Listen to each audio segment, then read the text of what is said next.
So momentum is something I've been talking about for years. I often say the biggest thing people are missing is just momentum. When I'm helping entrepreneurs and I'm looking at people too who've got like a great idea, a huge heart, a desire to serve, like a passion to do good, not just make money, but to actually try to create something meaningful. It's like, but why haven't you started?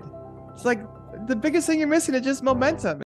I am excited today to have Evan Carmichael. Evan is not only somebody that I enjoy talking to every time I see him, but somebody that I've gotten to know just a little bit better over the last couple of years through our Genius Network, through understanding how he operates as the YouTube guy in the world, like just helping everybody he knows, how he lives a life of service above self, and how I know we're going to talk about a little bit of momentum because it's his book. And so Evan's an author. He is an amazing human, and I'm just excited to have you here, Evan. Thanks for being with us today. Great to be here, Scott. I'm excited, man. I am excited for a lot of reasons, but most of all because I think people get to see you in a lot of different ways. You're on YouTube, you're on so many ways sharing all of the things that you learn. And recently, I know I've gotten a copy of the book Momentum, and I just thought it was super cool that you wrote this book because of really a challenge that you could do it in a certain amount of time. Can you tell me a little bit about that process? What drove you to write the book, and maybe what momentum really means to you? So momentum is something I've been talking about for years. I often say the biggest thing people are missing is just momentum. When I'm helping entrepreneurs and I'm looking at people, and yeah, Scott, I know you've met a lot of people like this too, who've got like a great idea, a huge heart, a desire to serve, like a passion to do good, not just make money, but to actually try to create something meaningful. It's like, but why haven't you started? It's like the biggest thing you're missing is just momentum, is what I would always say as a catchphrase, I guess. Like, just like, let's go, just stop being afraid and just go and create. And so I actually wasn't planning on writing another book. My last book was Built to Serve. And if you had asked me at the beginning of last year, what's your book? It's Built to Serve. When's the next book? It's not. Like, it's Built to Serve. That's it. And then I did an Instagram live with Kira, who became a friend, who then became I became a business partner with her in her publishing house. And she said she was a book medium when I met her at Genius Network. And I said, well, what's a book medium? It's like, well, I help people channel their books. It's like, okay, I liked her vibe and her energy. I had no intention of writing the book, but I said, hey, why don't we do it as an Instagram live? Like, what do you mean? Come on my Instagram and you can channel my next book with me. Do your thing with me, right? And she's like, oh, no, it's usually private. I don't do this as a public thing. Okay, but just come on, we'll do it together. It'll be fun. So she was nervous, but she said yes. And we channeled my book, and out of that came the idea of momentum. And then she said, okay, well, when are you going to write the book? Well, it's called Momentum, so it's kind of hard to delay that, right? It's kind of hard to say, well, and next year I'll start, right? It's like, so I guess I'm starting today. And they ended up writing the book. So it's like not a giant book, but it's not a little book either, in 5 days. So I wrote the whole thing in 5 days. Wow. We then got it, cover, printed, all of the stuff that has to go into publishing a book inside of 8 weeks. It started with her challenging me to write the book in 8 weeks. And in context, my first book with Penguin Random House took me a year to write. So even the idea of writing the book in 8 weeks was already massive time crunch, because I didn't have 8 magical weeks just open in my calendar. Like, I've got my software company running, I've got my YouTube team running, we've got 50 people on the team, like there's a lot of work that has to get done. Now magically I have to write a book as well. And I just started writing, it was flowing out, and I actually got it done in 5 days and said, why don't we just get it published in 8 weeks instead of me having it written in 8 weeks? And yeah, so there it is, momentum. That's awesome. And in reading your story, Evan, and learning, I've had the ability to meet you through Genius Network. I've sat through some of the little side meetings that you'll do where you're teaching us all the ins and outs of YouTube. And I've seen your heart, your ability to give and really to drive success for so many other people. Your last book was Built to Serve. And it reminds me, as a Rotarian, You know, in Chesapeake, Virginia, where I live, when I joined the Rotary Club at 29 years old, it was service above self that was something that drove me. And all these community drivers, all these people that were out there wanting to do something better for the community, leave it in a better place. And I feel like that's what drew me and draws me to people just like you. And you don't just talk about it, you live it. Talk to me a little bit about the service mentality and that service above self mentality that I mentioned, because I feel like it's really a part of your core. It's something that you really, really authenticate. So I haven't heard of service above self before, but I'm also not part of Rotary. And I think ultimately service is the path to self. I think humans are built to serve. I think if you're not happy, it's because you're not serving. Every day, we all want to wake up and feel like what we do matters to somebody else. We want to feel like the job we're going to, or the business we're creating, or whatever we're going to do today is going to have an impact on somebody else. And some people, you and I, and probably most of your listeners, we want to change the world. We want to have a big impact. We want to go and, have our message reach wide and far, but not because of us, but because of the impact that we want to create. And other people, like my wife, Nina, she doesn't want to have a big mission, but she serves the 25 closest people to us. She's the glue for our family. Remember everybody's birthdays and what they're doing and what they need and what they're going through and all of the stuff that I forget and probably I should get better at. But everybody wants to serve.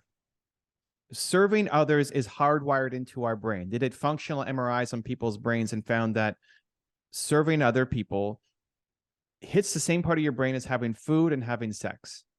So it's like literally hardwired into your brain that you need this to be a functioning, happy member of society.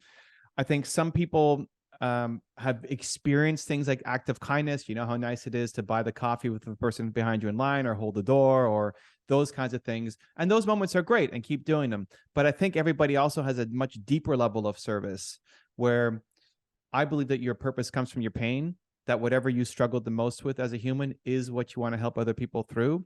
And so when you can see somebody who is going through the thing that you went through and feels hopeless and lost and is struggling and doesn't see a way out, and then they spend 8 minutes with you, and you say, hey, you know what? It's okay. It's like, I went through that too, and here's how to get out.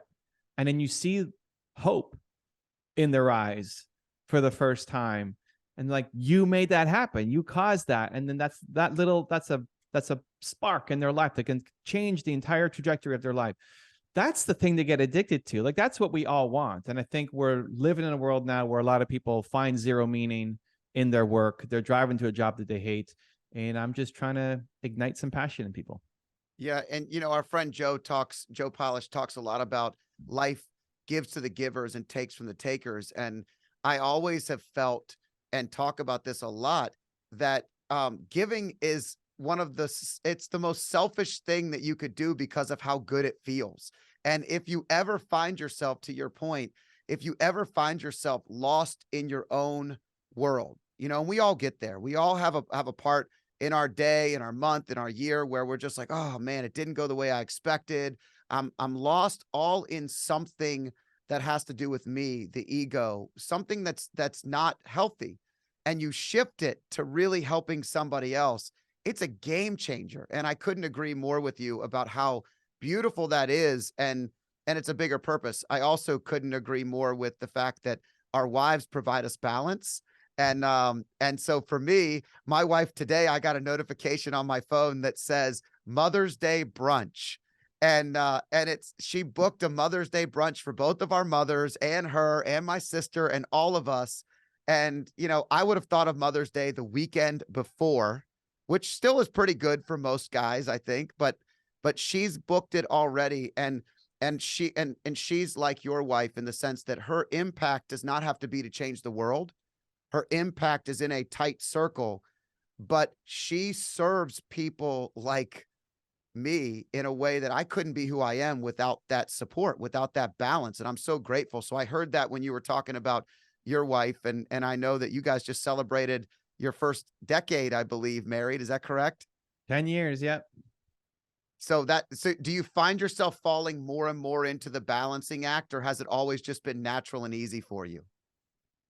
With relationships or in general? Well, I mean, with relationships in general, but mainly like with your spouse. Like when you're with your spouse and they're the balancing act, and maybe you're out there wanting to change the world and help somebody every 8 minutes do something to be that spark and to be that momentum, and she's out there holding down, the foundation and helping to ground everything and to say, hey, today we might just want to chill or relax. Or I hear this all the time. I'm just wondering, in the first decade of with your pace, with your trajectory, with your momentum, if you found that to be something you had to kind of fall into or ease into.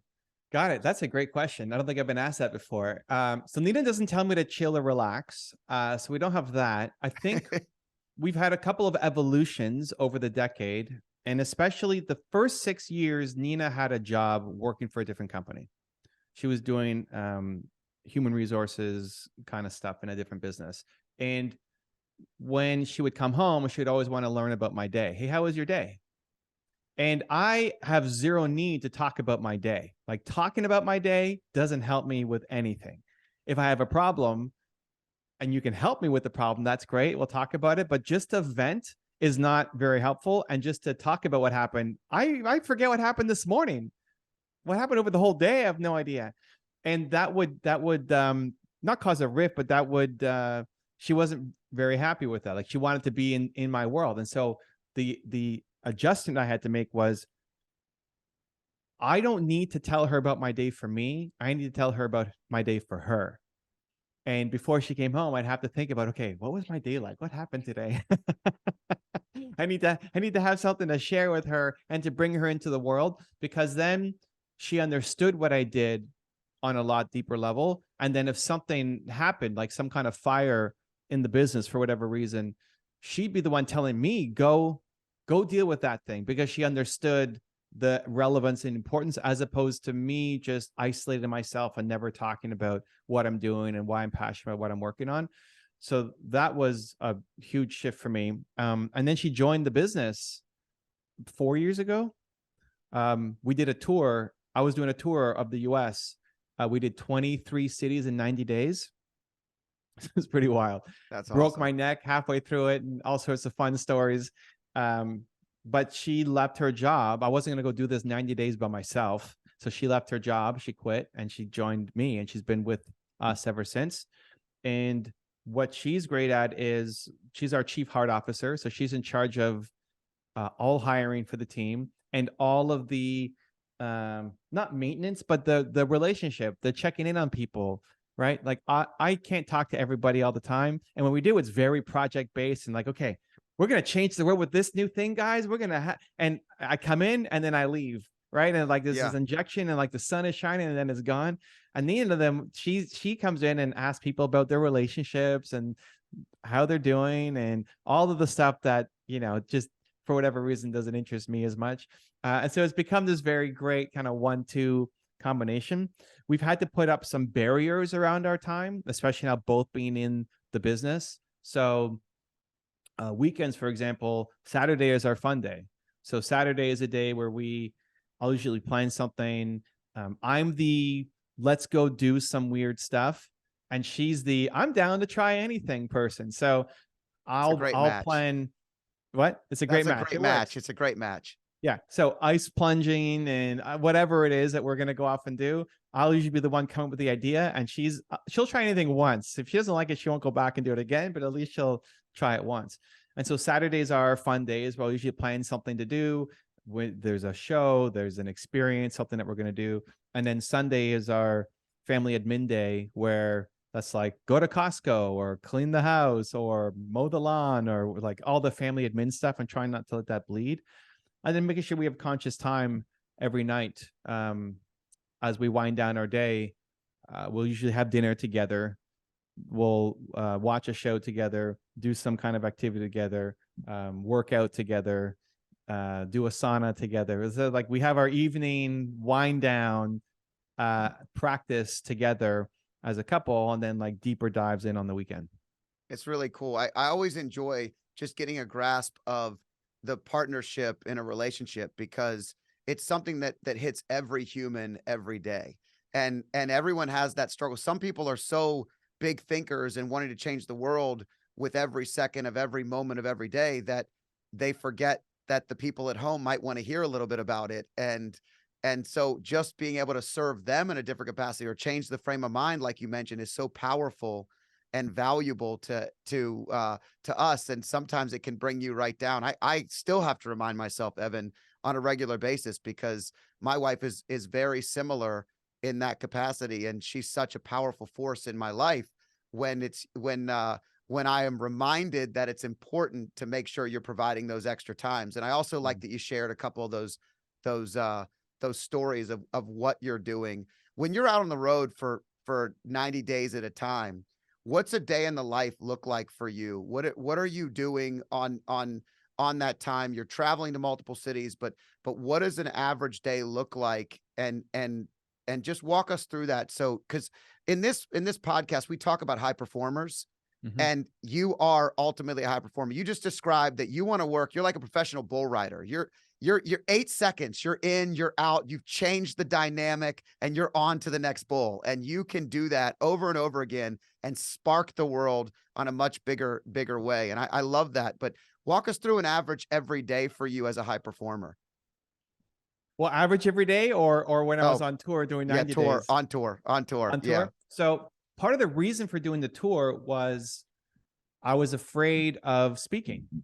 And I'd done a lot of speaking, but it was always just like you speak and then you're scared, and then I come back home and then I'm fine. And then I wanted to get rid of this fear of speaking. And so I thought, okay, I'm just gonna go and do 23 cities, and every 4 days speak again. Every 3 4 days, like a new city, do it again, do it again, do it again, do it again, get my reps in. And that became the starting point. So every fourth day, basically, I was in a new city speaking. Every fourth day, we also had to travel. We still had to work. And I wanted to spend some time with Nina. It was me, Nina, and my cameraman, Danny, for 90 days together. Hotel Wow. hopping, Airbnb hopping. It was a pretty chaotic but fun ride. So we planned them out where we drove from Toronto, Canada, ultimately to San Diego, California, and back. So it was a cross country. Imagine New York to San Diego and back, and all the like different stops along the way.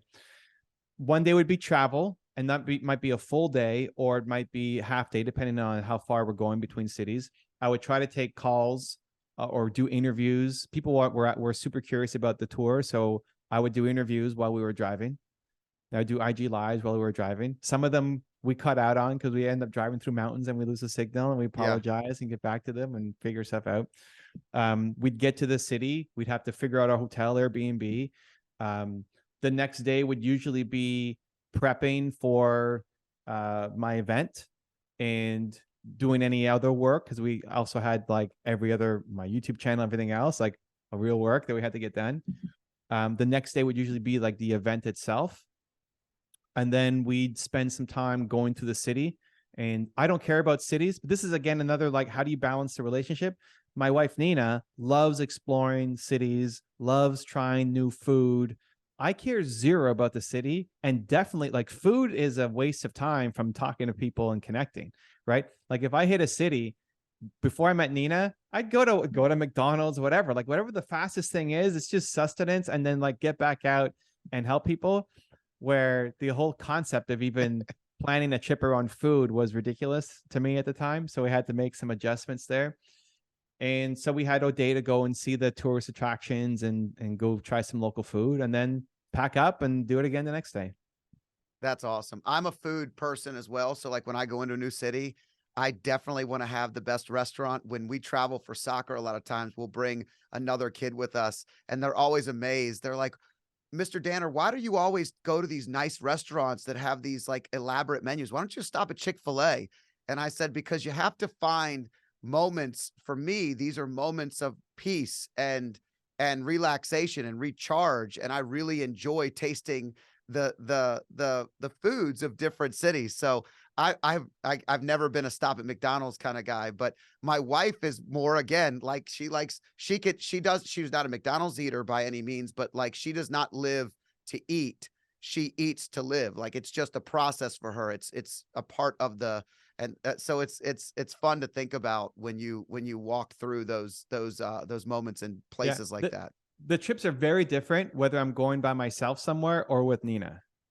So we've got an upcoming Genius Network meeting. I'll fly down by myself. If I'm going to an event, speaking or just attending by myself, I'm just basically all day there. Even if it's a new city, I don't care about the tourist attractions. I don't care about the food. I don't care what. I'm just there. If it's a big event, I'm just basically in the hotel lobby for 4 days. And my favorite thing to do is help people in the hallway. So I try to speak on day one because I'm introverted and never go up and talk to people, but speak on day one so that then people will come to me and ask me questions in the lobby. And that's how I'll just spend the entire day. Forget to eat, forget to go to the bathroom, forget to drink, like run a fever. I don't even notice and just keep going. With Nina, it's much more, okay, we're going to go see the city. We're going to go for walks. We're going to try some food. I got to see what tourist attractions there are. So yeah, we have to adjust. I'm fine with both. We just got to adjust the schedule depending on who's going. Yeah, that's great. And I've had those conversations with you in the hallway. So I'm grateful for those types of conversations. And I think it's something that really adds value. It also shows how hard you work. So you work extremely hard, but you love what you're doing so much that it doesn't really feel like work. Is that kind of the mentality? Is that's how you forget to do the things that are mundane, like eating?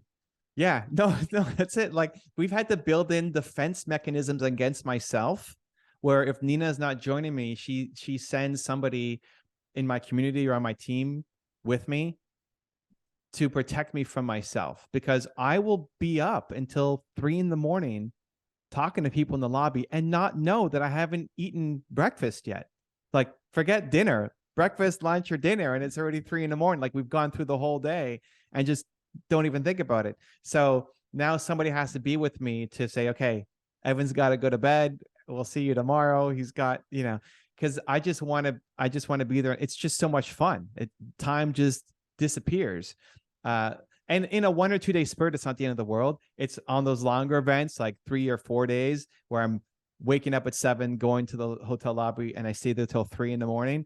That's when it becomes, unhealthy and not sustainable. So I need someone to, if it's Nina, she'll pull me in. Otherwise, shout out to guys like Zan and Drew who pulled me aside at times. It's like, hey, Evan's got to go to bed. Pull back. Yeah. I think it's funny. I've always felt like I'm a sprinter. And so I run sprints, but as long as I breathe, I can do the endurance runs, but I have to almost sprint and pause. And it's otherwise, if I just sprint, because I will, if I love what I'm doing, I'll sprint so far that I'll break. Yeah. And over time, I think these little red flags that pop up, or even friends or disciplines come in and really help us be the best version of ourselves, is what you're describing. Well, and bring that back to high performance. I've been making videos for 14 years now on YouTube, and people say, well, how did you not burn out? Like a lot of new creators now are burning out. 6 months in, they're burnt out. How did you not burn out 14 years, however many thousands of videos later?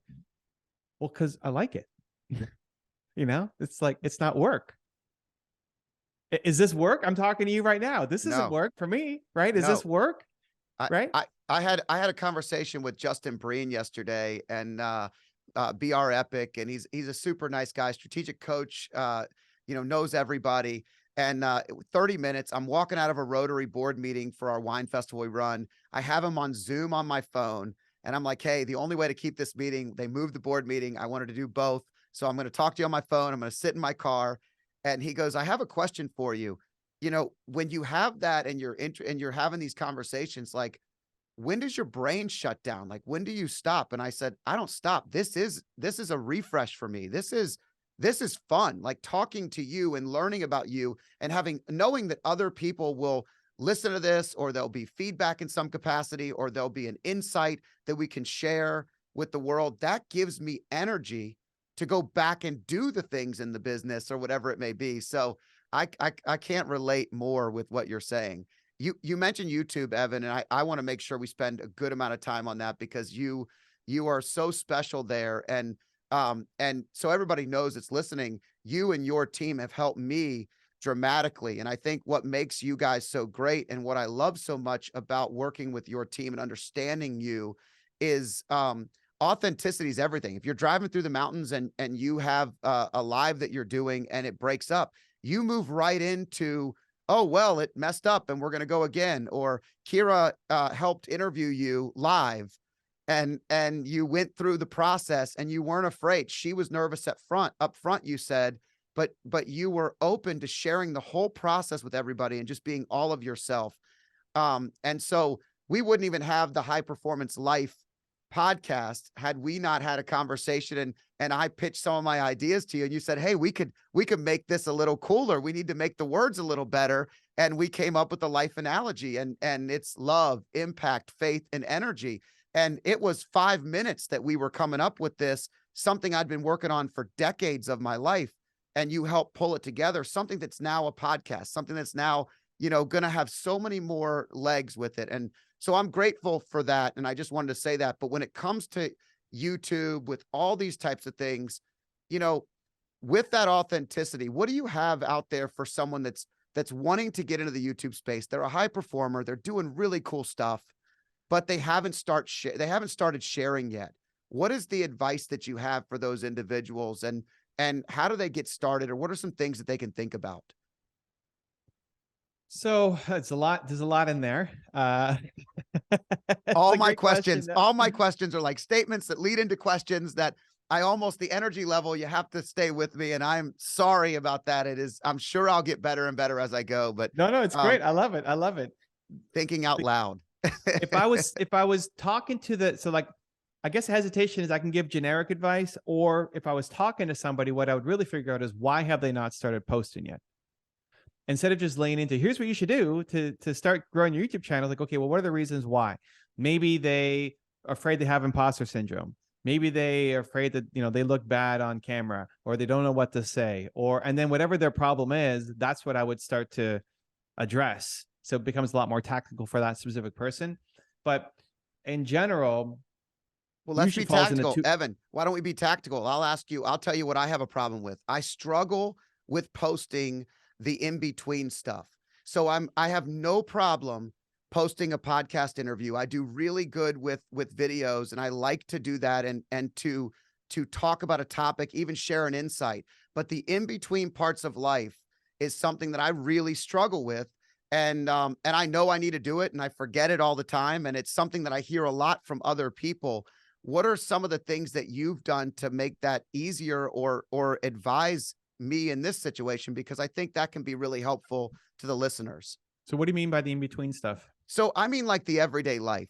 So what I love about following your YouTube channel, or I love about what you just described, is that you're on a 90-day trip and you're giving me the things that are in between. You're not just sharing with me the presentation. You're sharing with me a part of who you are in a deeper way.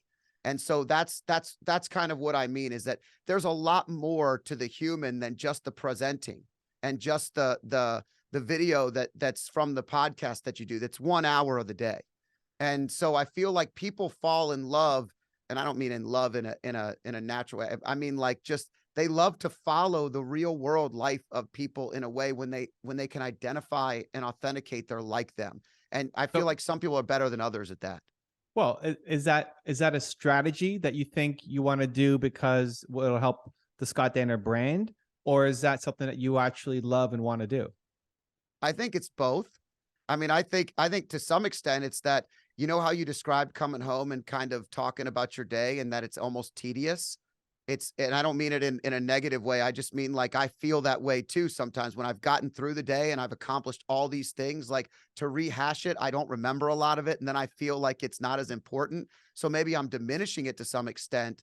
And so I often forget I know how important it is, and I know that I want to do it. I'm just maybe not as great at it as I want to be, but I'd say it's both.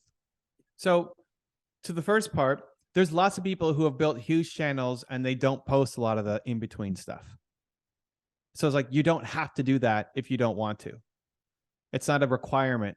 You have to make content, but it's not, Right. that's not a requirement for success unless you want to start learning how to do that. Right. So for people who are thinking about it, you don't have to do that. You don't want to do a vlog. You don't want to show what you eat for lunch. You don't want to talk. Cool. Don't. Like, there's so many ways to win.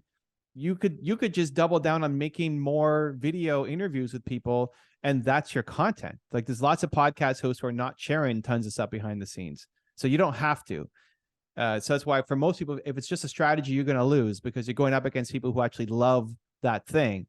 So don't do it unless you want to do it. So now, if you want to do it and you think, hey, there's a way that I live that I think might be helpful to others in seeing the behind the scenes stuff, you could either put a human on it. So you have somebody with you every Monday or Tuesday or whatever day has like the most activity, and they're filming you do whatever you do, and also pulling out some questions. It's like, hey, Scott, when you said that to the person, like, why did you do that? Hey, Scott, when you took the kid out to the dinner at the fancy restaurant, why did you, right? It's like trying to pull out, because you're just living your life, but they're trying to pull out the lessons for the audience because you're used to the stuff that you do, but other people would see that. That's really weird. Why did they do that? Yeah. And so there's reasons, but it's like, it's so entrenched in just how you do. It's like, hey, Scott, why were you nice to that person on the street? It's like, what do you mean?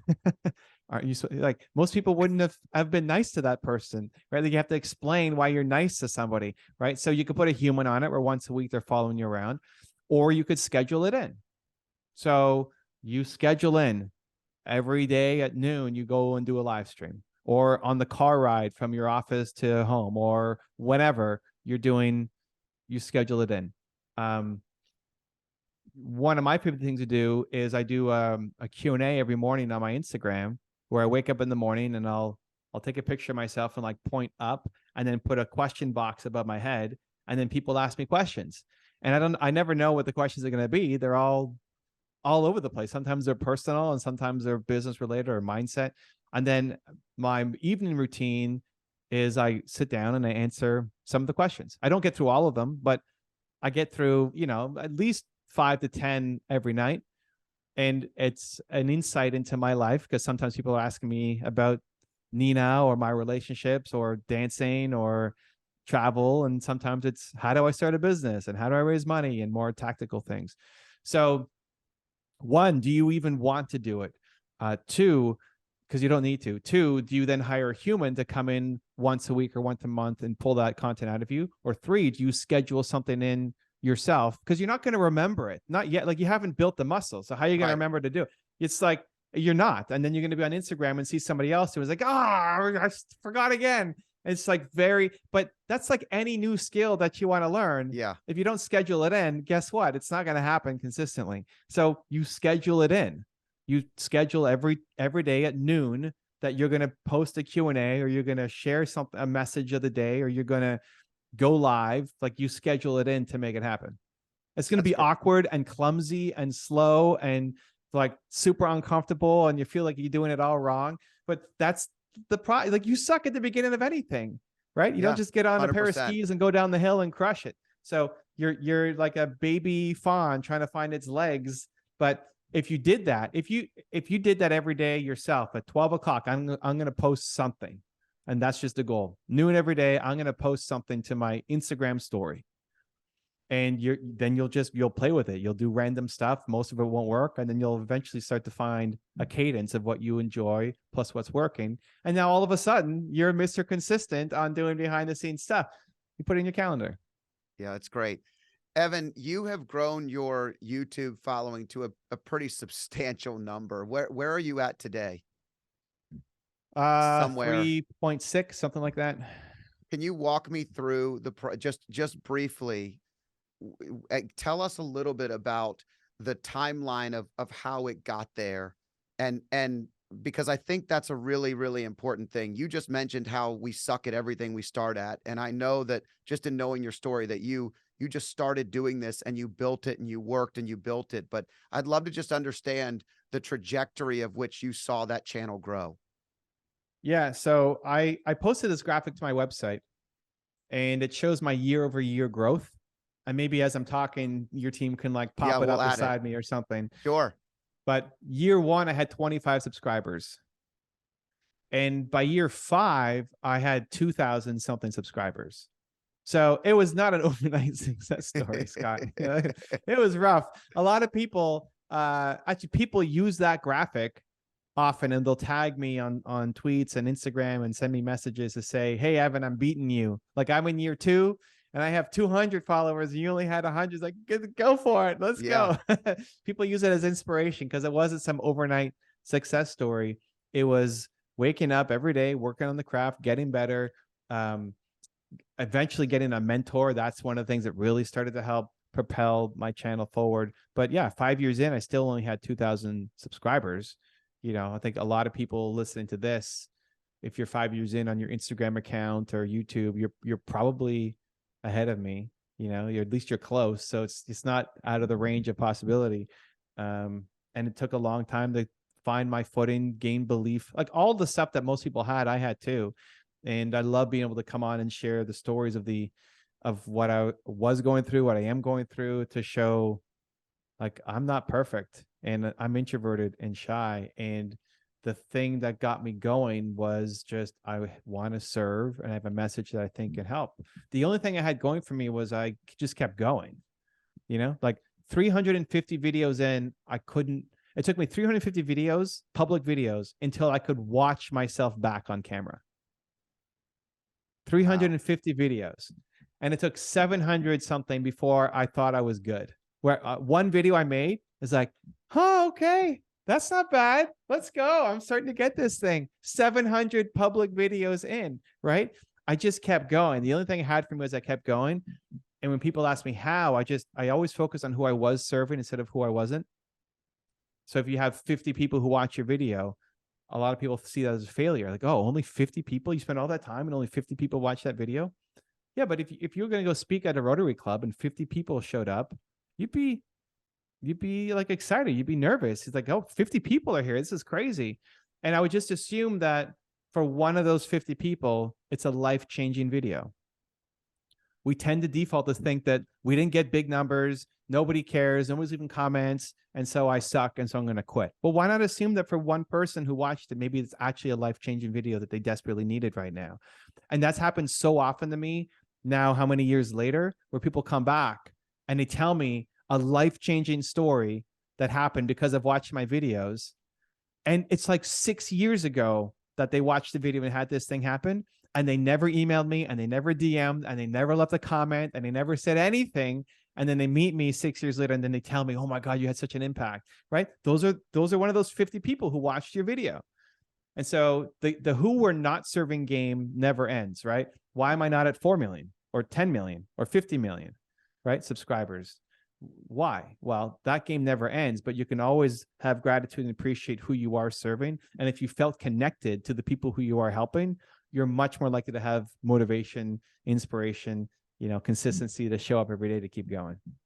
Yeah, it's interesting because not only did you keep it up, but you also are explaining, I think what people start to see is that impact, and just knowing that one person is watching and listening and it could help them is enough to drive you to continue to do more and more. At least I know that it is for you, and I've always felt that way for me too, is that in those random moments you see someone in a restaurant you haven't seen in 10 years and like, hey, I really love that video you did on X. And then you go watch it back and you're like, wow, I need to remember this video. This is important to me. I need to pay attention to exactly what I said, because this is so valuable. And in a way that it's something that and you're sharing with the world, but you're still processing. And that's part of the authentic piece, I think. And when it started to, so as the page went up and as you started to get more and more impact, who have you most enjoyed interviewing or learning from in your experience? Is there anybody or any couple of people that you've really enjoyed learning from, maybe who you watch when you're trying to gain a little bit of insight or excitement about the next level of YouTube? Oh, wow. I was going in a different direction until you said that. Take it wherever you want to go. I mean, there's no Yeah. right or wrong answer. I'm like, do you watch Mr. Beast and be like, wow, he does such cool shit. I gotta follow. This is something I hadn't thought about, or, I'm making Okay. that So up. in the world of just YouTube, there's very few people who I talk to or take advice from. Mr. Beast is great. He's crushing it, obviously. It's a different niche than what I do inside of thought leadership education. Like he's very much in the entertainment world. Yeah. And I think there's something to be said for making educational content more entertaining. But the dedication to split testing thumbnails and all that. So he's definitely great, but there's nobody really inside of my space who I look up to and say, wow, that person's just out of control. How are they doing it? I have no idea. So at the beginning, I was learning from all sorts of experts. You know, as you get better and as you become elite at the thing that you're great at, there's fewer people who can give you, you know, advice. So most of the stuff that we get is from our own experiments, constantly split testing. We've done like 20,000 split tests now on thumbnails and titles, helping all sorts of people in the industry. So most of that learning comes from just what we're seeing and what experiments we're running. And I wish there was somebody who was like just crushing it. I wish Mr. Beast started a podcast because it'd be interesting to see how would he do it differently? Like if he was going into education, how would he do it differently? Where I initially thought you were going with the question was just in general, like who do you love having on the channel? Who are you learning from? And I learned from everybody that I profiled on the channel. Every time we do a profile piece on somebody, it's because I learned something from them and I want them in my life more. If you're thinking about high achievers, the people listening to this, you're probably the most ambitious high achiever already in your circle. You're more ambitious and high achieving than your family, your parents, your siblings, your friends, the people you went to high school with. You're already that. So it's easy to be the big fish in the small pond, but who's pushing you to want to do like the next big thing, right? And that's where I think membership groups, we talked about Genius Network, can be great, but that's also only once a month, right? Like what happens on the Every other great, day. and then you come back home and it's easy to fall back down. So that's where I think content at scale really helps. So I'm making videos that I still need myself because I want Oprah in my ear and Elon Musk in my ear and like the best of all these people daily in my ear because it pushes me to want to go off and do more. And so I'll start my day with a morning video from my own channel, something that I help make, but it's like, okay, yes, I need that message again today because there are people who are achieving on a much bigger level than I am. And I still need it because your environment pulls you up. And most people, when they follow accounts on Instagram or YouTube, they'll say, well, I open my phone and I'm wasting my time just scrolling through the feed. Well, you chose to follow those people, right? Like I open my YouTube and Instagram and it's great. I'm excited. I'm learning through all this stuff. It's not negativity and news, and you're opting into all of that stuff. So audit who you're following, right? Add Scott Danner to that list of people to follow. You're not going to feel worse about yourself watching Scott. You're going to feel uplifted. And so we can do a conscious audit of who we follow, who we subscribe to, what content we watch to get more of that fed to us. And I think that makes a big shift because if every day you had Scott Danner, Steve Jobs, Oprah Winfrey in your ear, you like that trio? That's a good trio. That was a good trio. Wow. Scott Danner, Steve Jobs, Oprah Winfrey in your ear. You will become a higher achiever. You'll become a better version of yourself in 3 months, 6 months, 12 months. It's just going to happen. They will pull you up to be better. Yeah, and you know what I love about that is that anyone that's teaching or speaking or putting themselves out there as a high achiever is always trying to learn and become a higher achiever. They're always trying to grow and learn every day.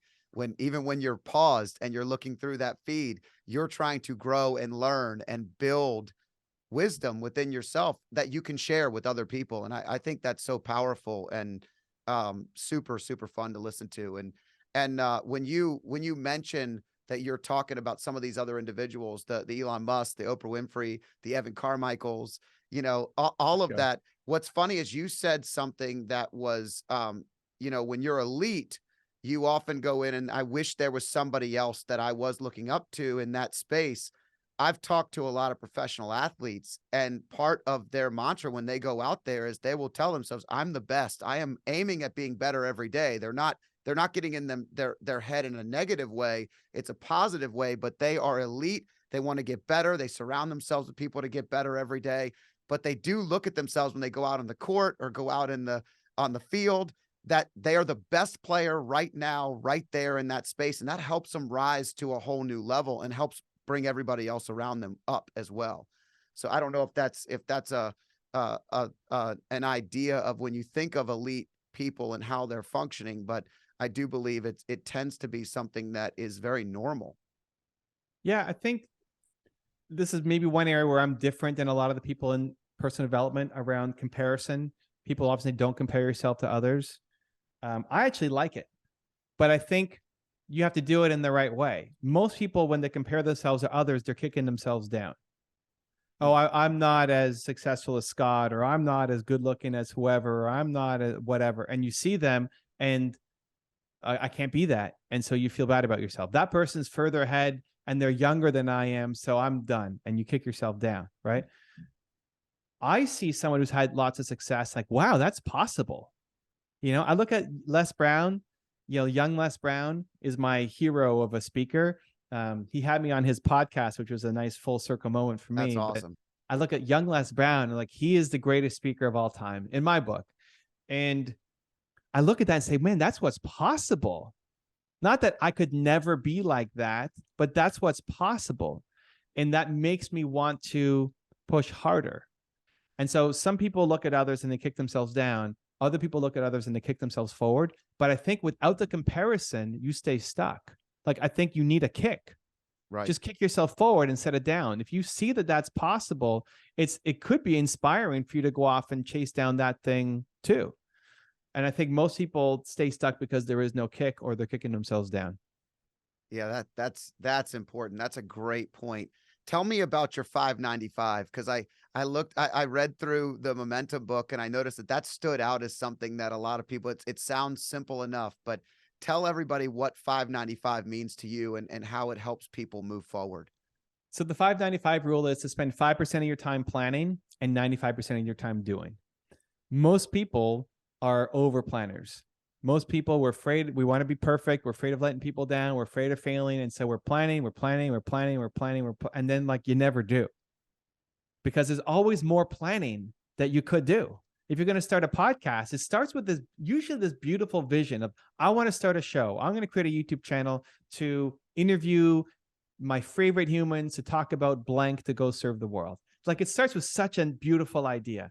And then quickly your head takes over and you descend into this giant quagmire of just ongoing crap, right? It's like, oh, okay. Well, so who are my first guests going to be? Oh, and what questions am I going to ask them? Because I don't know how to ask questions. So I bet I should go watch all of Tim Ferriss's and Joe Rogan's shows to go see what questions are the best to ask. And I guess I need what microphone should I get? Oh my, I don't know what microphone I need. What about a headset? Do I need a headset? Camera guy? How am I going to film? How am I going to reach out to people? Do I need a booker? Am I going to do it myself? When is it even going to fit in my account? And like, all of a sudden you've descended into chaos and limiting beliefs and planning mode, and then nothing happens. Where the best thing you can do is, when you get that initial idea, commit to some kind of immediate action. Commit to somebody and say, hey, will you be the guest on my first podcast? We're filming next week, right? And now you have a week to get it going. And we'll let ourselves down on timelines, but we won't let other people down. So you'll find a way to go make that happen inside of a week. And it doesn't mean that planning is not a part of it. It definitely is. But nobody wins off of the plan. You win off of the execution of the plan. So even in writing this book, like, I hung up with Kira off my IG Live, and then I had to start writing. What am I writing? I don't even know what I'm writing. The idea for the book came 4 minutes ago, and now I'm writing the book. So I just wrote what came to mind. I wrote for, I forget, a couple hours, and then I went for a walk with my wife, and then I started planning what the next session would be about. And then I wrote that. And then after I went for a walk with my wife again, I started planning what the next section of the book would be about. And so we spend too much time in overthinking, over planning, over strategizing, over preparing. And planning is important, but it's only 5% of the equation. You need to spend 95% of your time actually doing. Isn't it funny how when you're moving forward in general, and you've created that momentum that you're describing, how things start to fall into place? I always find that to be what you're explaining, is that movement and that momentum. As you're moving forward, other things are always going to get in the way. But as you kind of push forward, you start to say, okay, now I need to plan. Now I need to have just 2 hours here I have to have 2 hours there. You had a directional pull. I was interviewing a guest the other day, and we were talking about life, and they said it was so interesting how the scatter plots of their life were at a certain point in time when you're young, they're all over the place, and you kind of feel like they're not, nothing makes sense. Like, why am I doing this? You're just moving forward. You're taking the next job. You're doing what you need to be doing. Maybe you're building your YouTube channel. And all of a sudden you look back 10 years, 5 years, and all those scatter plots are actually in line together, and they are spread out, but they're all kind of moving you towards the right goal if you had that as a vision. And I feel like momentum and movement just kind of moves you there, and you're going to have challenges either way. Doesn't it feel better to just start doing it? Nike doesn't say just try it, right? They say just do it. Or even worse, just plan it, just plan it instead of Let's wait on it and see. But everything you just said, we're all scared of. So I mean that definitely, I well, talked about but doing me a too. podcast. Like, I'm scared of it too. Everybody's scared of it. It's not accepting fear is a good enough reason. And I think if you want to draw a line between high achievers and everybody else, this is the misconception that high achievers are not afraid.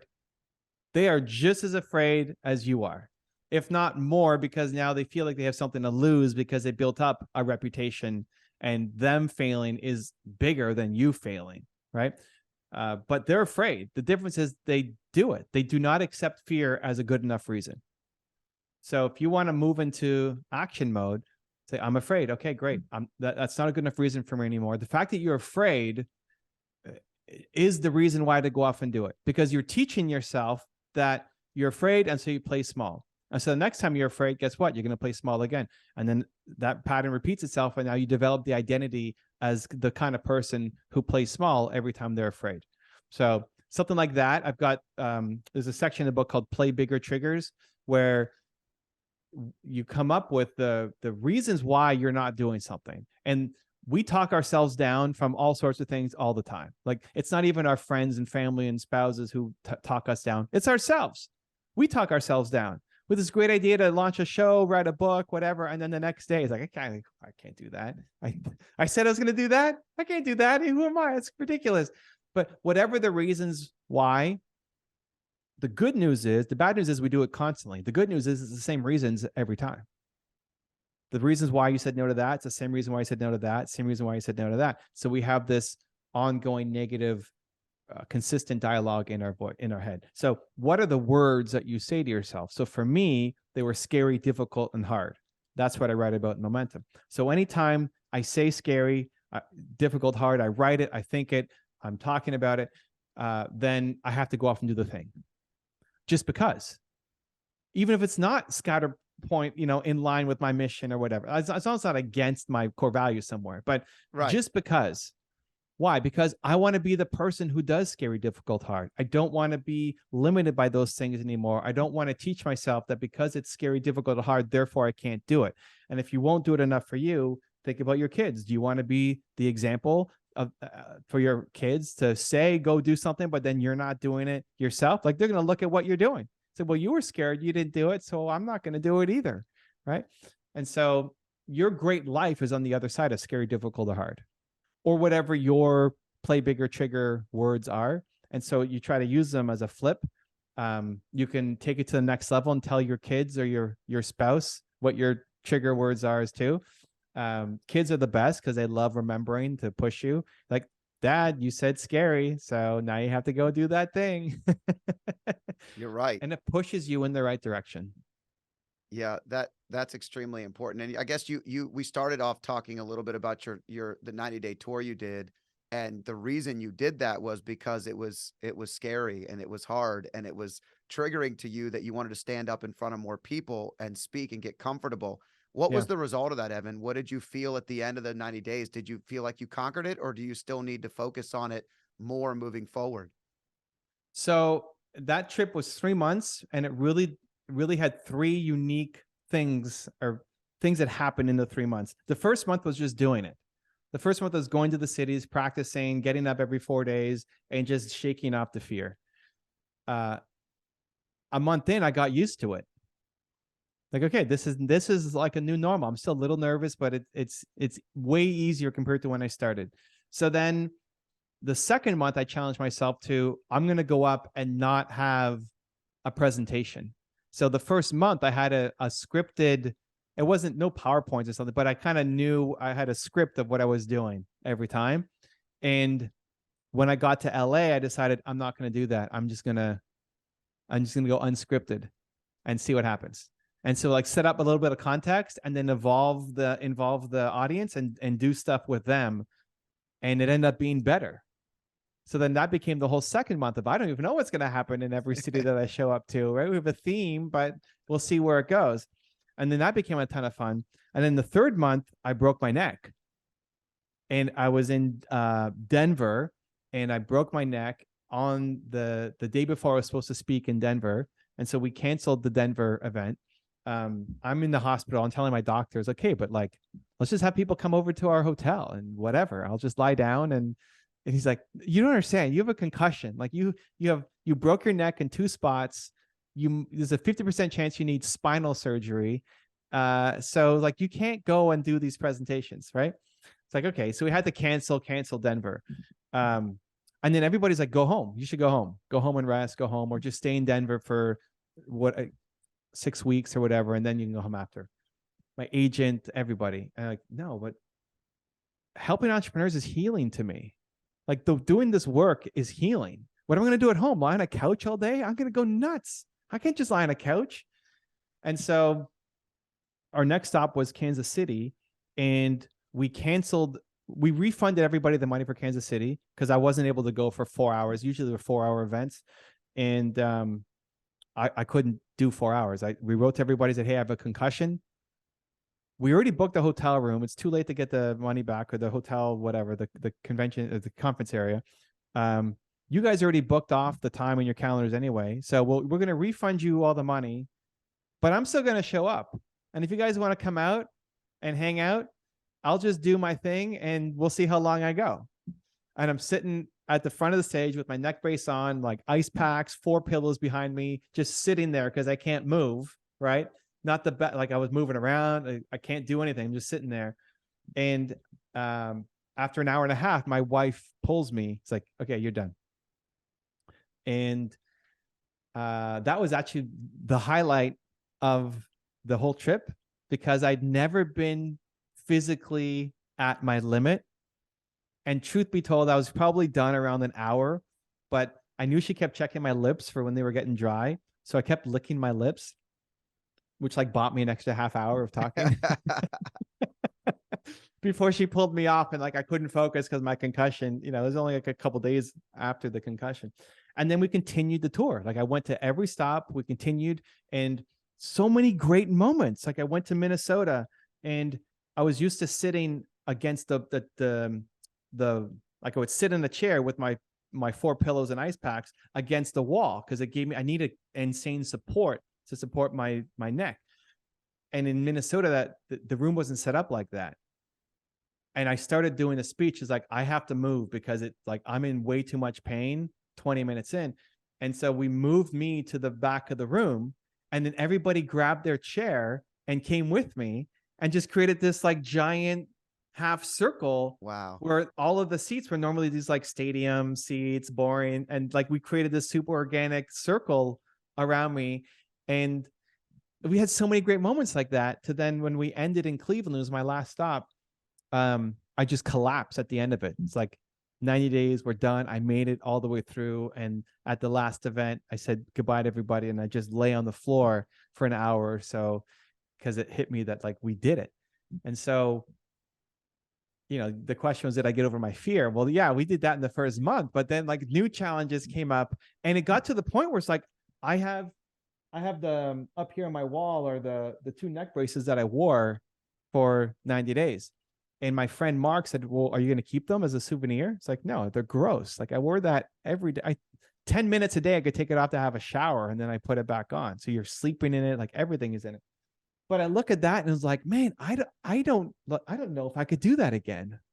It's like, that's me. It's a reminder of me being a superhero. Yeah. Because I haven't done anything that hard in a while. And like, I'm hoping I don't, like, my goal is not to go break my neck again and have to face that. But it's a reminder that that's in me, that I can do that.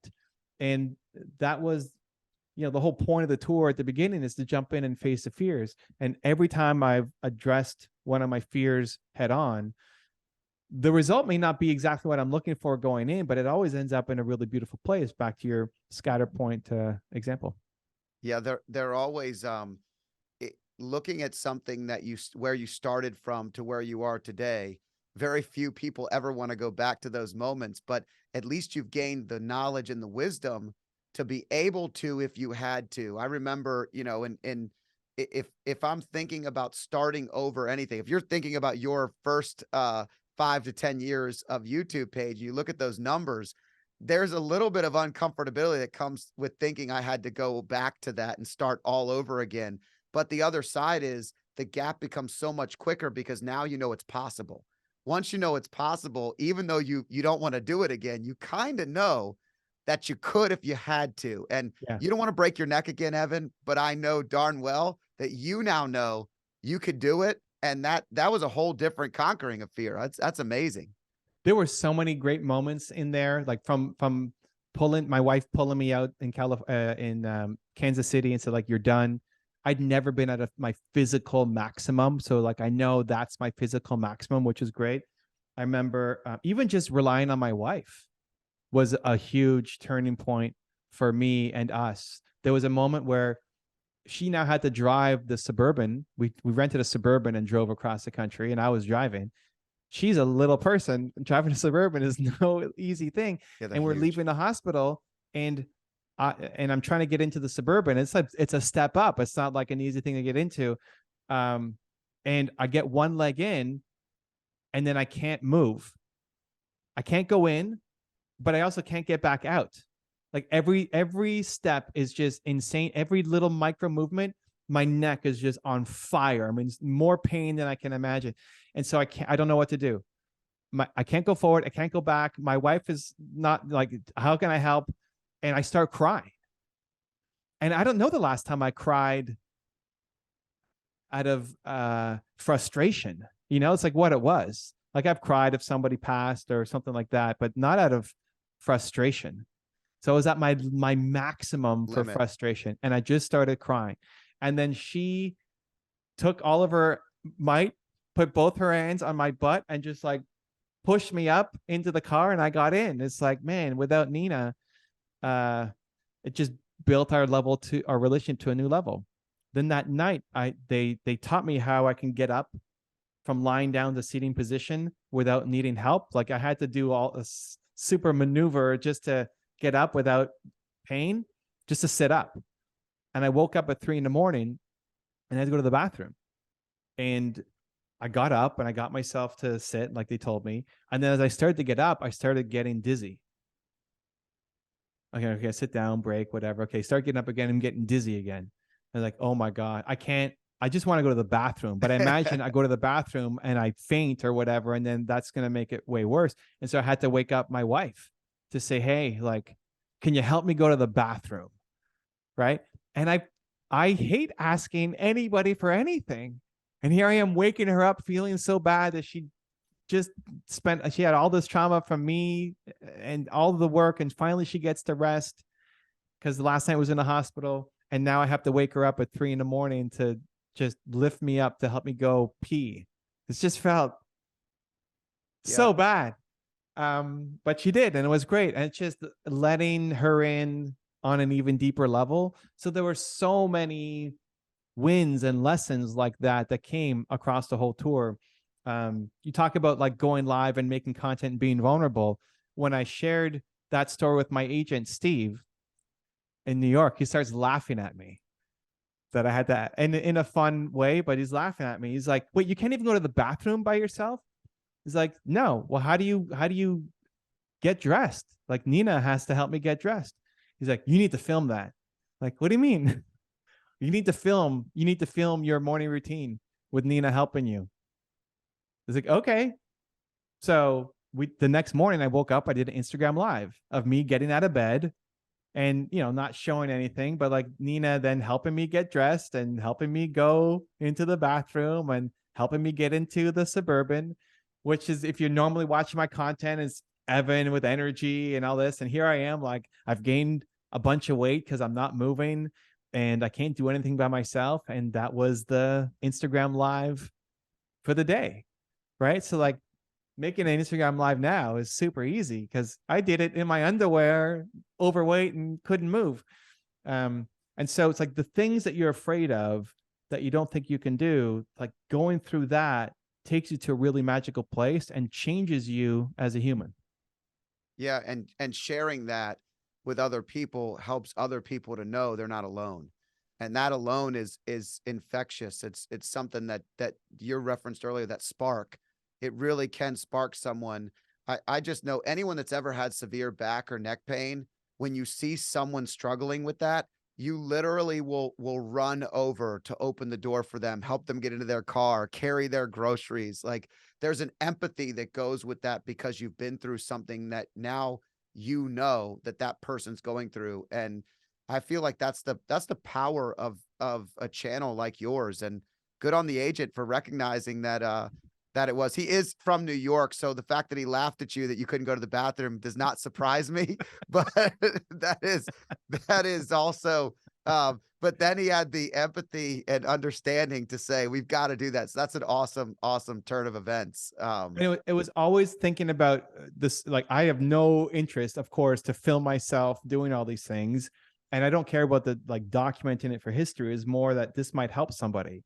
And so, those videos exist. And then I had this giant scab on my forehead because when I fainted, I hit my head on the wall and like my face was bleeding. And so then I'm making these videos, overweight, in a neck brace, scab on my forehead. And in my head, I'm thinking, somebody's going to watch this video and they want to make content and they're not doing it because they have a little pimple on the side of their face, right? Or they're having a bad hair day or something. And then they're going to see me. And hopefully, at least the story I tell myself is that might inspire them to go and say, well, if he's going to go on camera looking like that, I'm going to go off and do my thing now too. And therefore it belongs on the mantle. I mean, at the end of the day, the brace belongs on the mantle because it's a reminder of overcoming. It's a reminder of a position of of strength that you found in yourself when all else was not really there. I mean, I think building that, high performers really struggle with not doing everything on their own. And so what you just described is that you are one of the elitist high performers that I know, and how you work and what you do and how you get them done in a day. I couldn't imagine not being able to go to the bathroom as anybody, but let alone with all the things you're doing in a day. So to have to trust someone else, it's a great lesson because when we do that, it usually opens us up in a way that probably guides us towards a better solution, a better opportunity, and a much, much deeper relationship. And if it happens to be your wife, that's even better. Yeah. Well, I'm so grateful. And I think we started the episode talking about relationships and me being introverted and shy. I don't really have a lot of friends or need a lot of friends, but without Nina, I'd be devastated.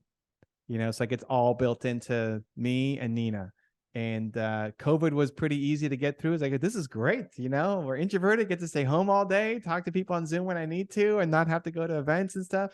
But yeah, if I didn't have Nina, be devastated. So Well, definitely huge win.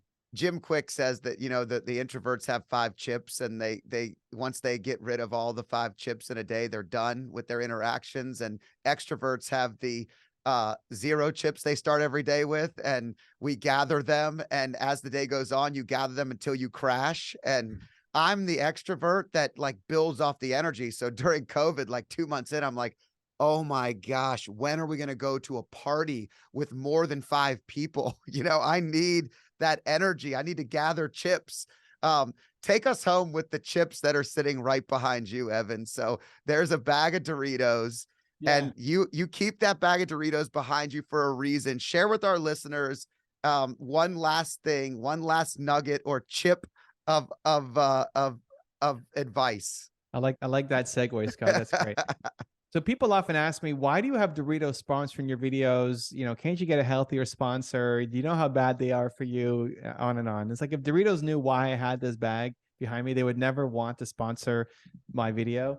And I write about it in the book. It's called Damn the Doritos. That's one of my strategies. And this is one of the harder ones to get from the book, but this is a big bag. Like it looks small when it's behind me, but this is a bigger than my head bag of Doritos that you buy at Costco. And the advice when you're going on a diet is get all the junk food out of your house. And I think that's a good starting point. I think it's like when you break your leg. When I broke my neck, wear a neck brace. But the goal is not to stay in the neck brace your entire life. The goal is to be better. If you break your leg, your goal is to eventually walk and run again. And so what I think that advice, how I interpret it is, it's a great first step. But then what ends up happening when you go on vacation, when you go to an office Christmas party, when you go over to your buddies for Super Bowl or whatever, you're just destroying every food because you've taught yourself you can only win in your perfect environment. Where my vice is the Doritos. My mouth is watering right now as I'm just like holding this bag and looking at it and just, I want to eat this whole thing. And so I said, damn the Doritos, because how my brain at least interprets that of get the Doritos out of the house is that I'm not strong enough to be around them. And so I want to be stronger than the Doritos. And so I have them here as a reminder when I walk into my office. And then when people, I'm on shows and whatever, and they ask about it, for some reason it stands out so well on this background. It's just a red bag, whatever, that it's a daily reminder as well of this is who I want to be. Like I'm damn the Doritos. And I think I tell this story in the book too. Leron, a friend of mine, his vice was sugar, and he would always have sugar with his coffee. And so when he heard about damn the Doritos, he took his next morning coffee, took out the coffee, got the saucer, put the sugar on the saucer, poured his coffee, and then just started drinking the coffee while looking at the sugar and bringing it down. And his wife's like, "What are you doing? Why did you just put the sugar on the coffee?" He's like, "Damn the sugar." So I'll playfully, but also seriously, like when I go into grocery stores. And in America, you guys have so many flavors of everything. The Doritos, the Oreo flavors you guys have. We just have Oreos and like thin and thick Oreos. You guys have 1,000 flavors of Oreos. It's amazing. But I'll often film myself like yelling at the Oreos, like I'm stronger than you Oreos. And it makes me feel better. A guy came to one of my workshops and he brought a bag of Doritos and he said, "Hey, Evan, you want one?" And I took the bag, brought it up to my nose, put like my head inside and went, just took like the biggest breath in of Doritos smell. And then you can feel it all through your body. It's like, oh my gosh, this is so good. This is heaven. And then I gave him back the bag, and just like the feeling to know that you're strong enough to overcome, because damn the Doritos. And we all have our version of Doritos in our life. And so I have that as a reminder. Most of these things are, aspirational or memories or, awards or the skateboard that I bought, first thing I bought with my own money and all that kind of stuff. But this one is more the like, okay, we're still not done yet. Damn the Doritos. Yeah, because you'll always have a bag of Doritos in front of you. There's always going to be a bag of Doritos in the store. And you're right. In America, it's crazy. The 17 Oreos and the 27 flavors of Doritos, and people live on those in between aisles. A doctor friend of mine once told me, if you just shop on the outer layer, you're always going to be doing yourself a service, not a disservice, because you're only in the fruits and vegetables and the outer layer of the store. You get all the necessities and you stay away from all the Doritos and everything on the inside. So that's true. I like that. You got the meats and the proteins and the fruits and the vegetables, and then you're done. Everything that you need is on the outer layer in the square, and everything in between is the stuff that just makes us unhealthy and uncomfortable. So I like it. Evan, it's been a joy. You have, as always, you're doing so many cool things, and I look forward to following you, seeing where your channel goes, seeing how you continue to help and change the world. And I'm very, very grateful for the time you gave us today. For all the high performers out there, if you're not following Evan Carmichael, you are missing out on an opportunity to learn from not only him, but all the people that have helped him along the way, like Les Brown and Elon Musk and everybody else that he references. So, Evan, thank you so much for being here today. Thanks for having me, Scott, and good luck on the new show. I love it. I hope you enjoyed this podcast. If you liked it, there's more where this one came from. Click here and enjoy some more.